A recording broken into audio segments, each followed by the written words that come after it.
The rain hammered down on the cracked streets of Atlanta, blurring the neon lights of the diner where Gloria worked. The clock on the wall ticked past midnight, its second hand scraping faintly against the face, but Gloria barely noticed. She had worked the dinner rush and was now tidying up the last tables, hoping for a quiet end to her long shift. Her back ached, her feet felt heavy in her worn shoes, and the few tips she had earned jingled lightly in her apron pocket. It wasn't much, but it was enough to buy groceries the next day. The bell above the diner's glass door jingled weakly, almost drowned out by the roar of the storm outside.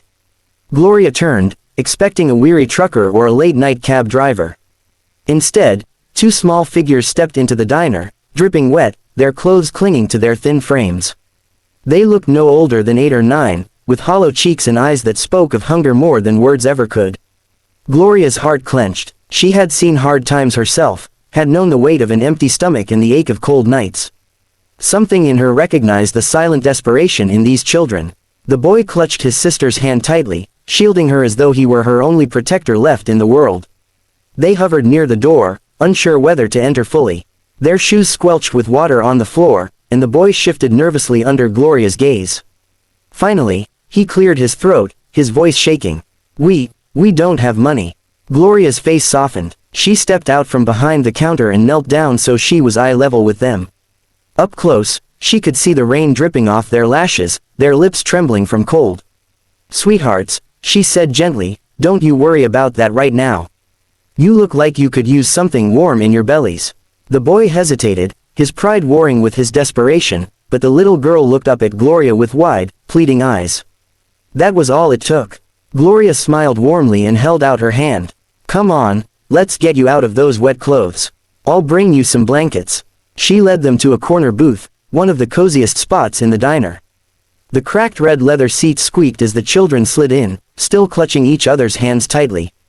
Gloria disappeared into the back for a moment and returned with 2 worn but clean blankets the staff kept for emergencies. She wrapped each child carefully, tucking the corners in as though they were her own. "I'll be right back with something hot," she said softly. The boy opened his mouth, perhaps to protest again, but hunger silenced him. Gloria went into the kitchen, her hands moving faster than her tired body wanted. She cracked eggs onto the griddle, the sizzle filling the air.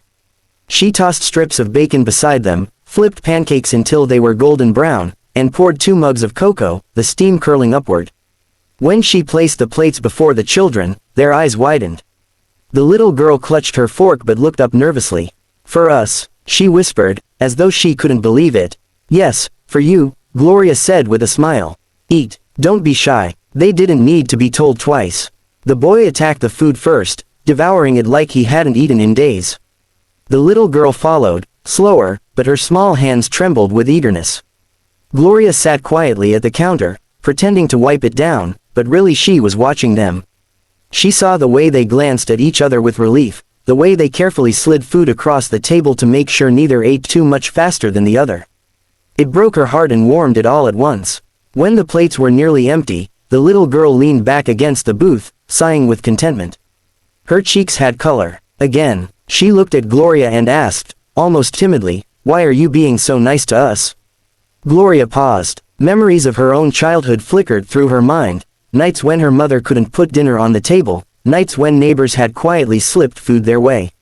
She remembered a stranger once paying for her meal when she was no older than these two. That act of kindness had stayed with her, a light in her darkest days. She smiled softly at the girl. "Because once, when I was your age, someone fed me when I was hungry. And I never forgot it. So now, it's my turn to do the same." The little girl's eyes glistened, and she lowered her head, biting her lip. The boy wiped at his face quickly, pretending it was just rainwater. Gloria didn't press them for answers. She didn't ask why they were out in the storm, or where their parents were, or what their names were. She knew that sometimes children carried burdens too heavy to explain. Tonight wasn't about questions. Tonight was about warmth. When they finished, Gloria wrapped a few sandwiches in paper and handed them over. "For later," she said, slipping them into the boy's hands. "You never know when you'll need them." The boy looked at her, his jaw trembling. "We'll pay you back, someday." Gloria chuckled, though her throat was tight with emotion. "Don't worry about paying me back, sweetheart. Just promise me one thing. When you're older, and you see someone who needs a little help, you do for them what I did for you. That's enough. The boy nodded solemnly, and for the first time, his shoulders seemed a little less burdened. The little girl whispered a soft, "Thank you," her voice so sincere that it nearly undid Gloria. They stayed a little longer, wrapped in their blankets, listening to the rain beat against the diner windows. Finally, when the storm eased, the boy helped his sister to her feet.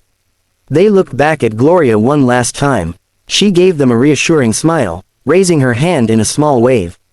And then they were gone, swallowed up by the quiet streets of Atlanta. Gloria returned to wiping down tables, but her thoughts lingered on those children. She wondered where they would go, if they had anyone waiting for them, if they would be all right. She whispered a prayer under her breath, hoping the world would be kinder to them than it had been so far. As the night wore on and the diner finally emptied, Gloria stood by the door, staring into the rain-soaked darkness where the children had disappeared. She didn't know it then, but the kindness she had shown that night would ripple far beyond what she could imagine. For those two orphans, her warmth had planted a seed of hope that would grow for years to come. 15 years had passed since that stormy night. Gloria was older now, her hair streaked with silver, her hands rough from years of work. She still wore the same waitress uniform most days, still carried the same weary but gentle smile, and still lived in the small, modest home on the outskirts of Atlanta. Life hadn't been cruel, but it hadn't been generous either. Her knees ached every morning, and the bills always seemed to outpace her paycheck.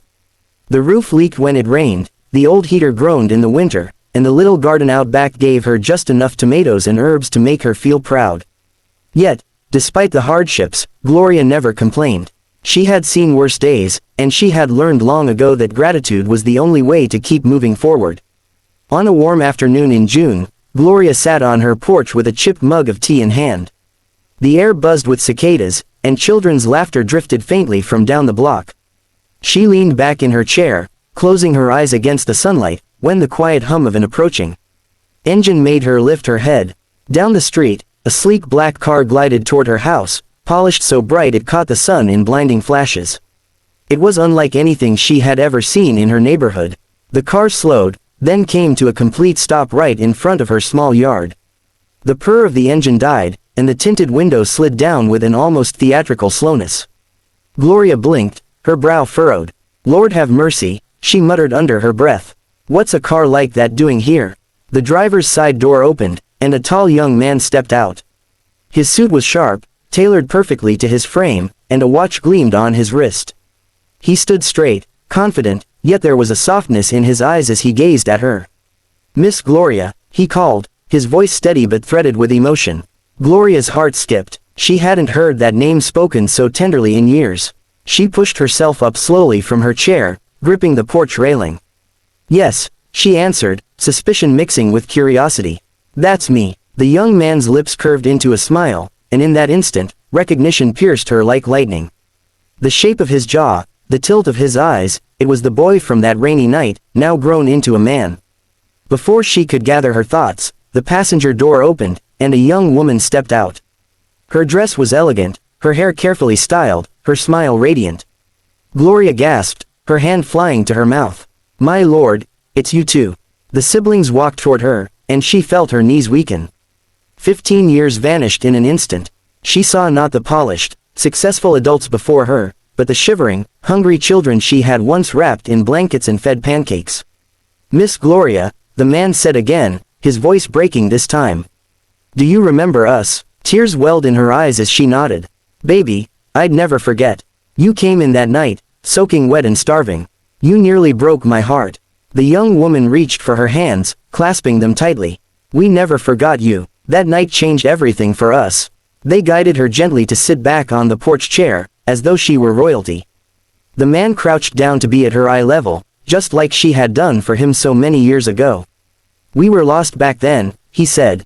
"No parents, no food, no place to go. We were ready to give up. But then you," his voice faltered, and he swallowed hard, "you saw us. You didn't look away. You gave us warmth and dignity when the world had given us nothing." The young woman wiped a tear from her cheek, squeezing Gloria's hand. "That night, you gave us more than food. You gave us hope, and we carried that hope with us through every struggle after. We studied hard, we worked harder, and we built our lives with the memory of your kindness pushing us forward." Gloria shook her head slowly, still dazed. Babies, I only fed you. It wasn't anything special. The man smiled sadly. Sometimes feeding someone is saving their life. And that's exactly what you did. He reached into his pocket and pulled out a set of car keys, pressing them gently into her hand. Gloria blinked at the keys, confused, until he gestured toward the gleaming black car. It's yours now, he said. Paid in full. No strings attached. Gloria's mouth fell open. What? No, no, I can't accept that. That's too much. The young woman leaned closer, her eyes shining. You already accepted us when no one else would. Please let us do this. It's only part of what we owe you. As Gloria shook her head in disbelief, the man continued, and it's not just the car. We've set up a fund in your name. You'll never have to work another day in your life unless you want to. The roof, the bills, everything, you don't have to carry that burden anymore. Gloria's hands trembled so hard that the keys jingled against her palm. She looked at the two of them, her heart swelling with pride, love, and disbelief all at once. I don't understand. Why me? Why come back after all these years? The young man's voice grew firm, his eyes steady. Because you're the reason we're here today. Because without you, we wouldn't have survived long enough to build the lives we have now. We came back because people like you deserve to know that their kindness didn't disappear into the dark. It grew, it bloomed. Gloria pressed a trembling hand to her chest, tears streaming freely now. Oh, Lord, I just did what I thought was right. The young woman leaned forward and hugged her tightly. And that's what makes it so powerful. Neighbors began to peek out from their windows, curious about the luxury car parked on Gloria's street. But Gloria didn't notice. She was lost in the embrace of the two souls she had once saved without even realizing it. For a long moment, the three of them simply sat together, bound by a thread of kindness that had stretched across 15 long years. The car gleamed in the afternoon sun, a symbol of gratitude, but the true gift was the bond between them, a bond that had begun with a plate of pancakes and cocoa on a stormy night. Gloria finally smiled through her tears, her voice soft but steady. Well then, babies, I guess the world really does come full circle.